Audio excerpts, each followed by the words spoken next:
आपके आंगन में भी गूंजेगी किलकारी, इनके यहाँ नतीजे हैं चमत्कारी। बांझपन की समस्या से छुटकारा चाहिए तो सिवान की जानी मानी महिला प्रसूति व बांझपन रोग विशेषज्ञ डॉक्टर वंदना कुमारी के पास आइए। यहाँ 24 घंटे इमरजेंसी सेवाएं उपलब्ध है। पता है Vandana maternity care clinic, Pooja medical hall, doctor Ramaji Chaudhary से 100 कदम पूरब डॉक्टर्स कॉलोनी सीवान। सीवान के पूर्व सांसद डॉक्टर मोहम्मद शहाबुद्दीन का चौथी पुण्यतिथि आज मनाया जा रहा है। आप बता दें कि तमाम जो उनके दल के नेता हैं, इसके अलावा अन्य दल के भी तमाम नेता यहाँ पे पहुँच रहे हैं और उनको खिराज अकीदत पेश कर रहे हैं। बता दें कि भव्य तरीके से आज श्रद्धांजलि सभा का आयोजन सीवान के टाउन हॉल में किया गया है। हमारे साथ इजहारुल और दरोगा खान जी हैं, इनसे बातचीत करेंगे। शहाबुद्दीन साहब के समय से ये राजनीति में हैं और काफी सक्रियता के साथ राजनीति में रहते हैं। क्या कहेंगे आप?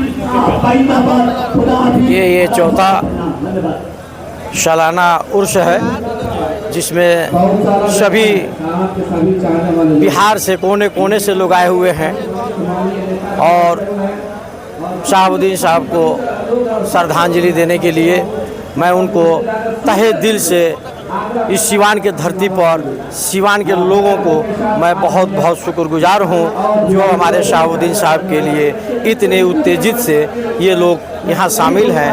और साथ ही यहाँ जो ऑर्गेनाइजेशन करने वालों को भी मैं धन्यवाद देता हूँ कि बड़ी खूबसूरती से सीवान को सजाया गया है शहाबुद्दीन के नामों से। जो ये हर साल 4 साल से उर्स मनाया जाता है, इसमें आने वालों को बहुत बहुत धन्यवाद।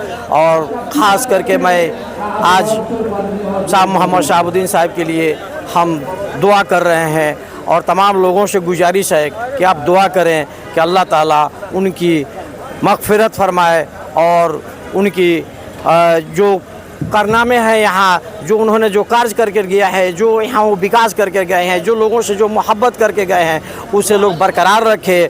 और ये सारी चीज़ें सीवान के लोग पर ही निर्भर नहीं है, पूरे देश में शहाबुद्दीन साहब का पुण्यतिथि का इंतज़ार हो रहा था। लोग देख रहे हैं आपके चैनलों के माध्यम से।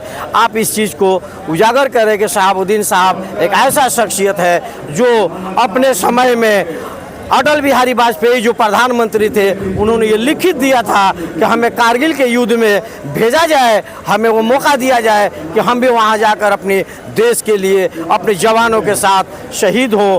ये बड़ी खुशकिस्मती है। और यहाँ अच्छों को जो ताजें छीन चुकी थी, उनके सर पे ताज चढ़ाने के काम शहाबुद्दीन साहब ने किया और ये चीज़ भूलने वाली नहीं है। और आज के डेट में शहाबुद्दीन साहब की जो फैमिली है, हिना साहब है, देश के महिलाओं में एक उनका अपना भी स्थान है। देश के महिलाएं भी उनकी इज्जत करती है और जानती हैं। और जहां तक बात है ओसामा साहब की, तो ओसामा साहब देश के आइकॉन में, युवाओं का आइकॉन में ये 1 नंबर पर स्थान है इनका।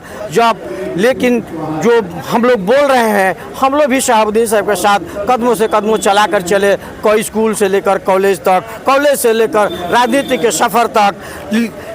शहाबुद्दीन साहब को हमने कभी नहीं देखा है कभी झुकते हुए या गलत कार्य करने वालों को बकसते हुए। उनसे तो प्रशासन सरकार मदद लेती थी, वैसा शख्सियत इस देश में कहाँ मिलेगा।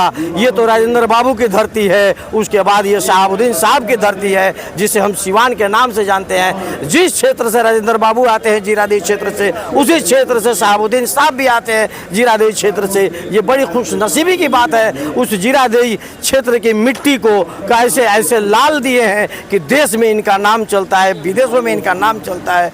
इसके लिए मैं बहुत खुशकिस्मत हूँ कि मैं शहाबुद्दीन साहब का दोस्तों और साथियों में गिना जाता हूँ।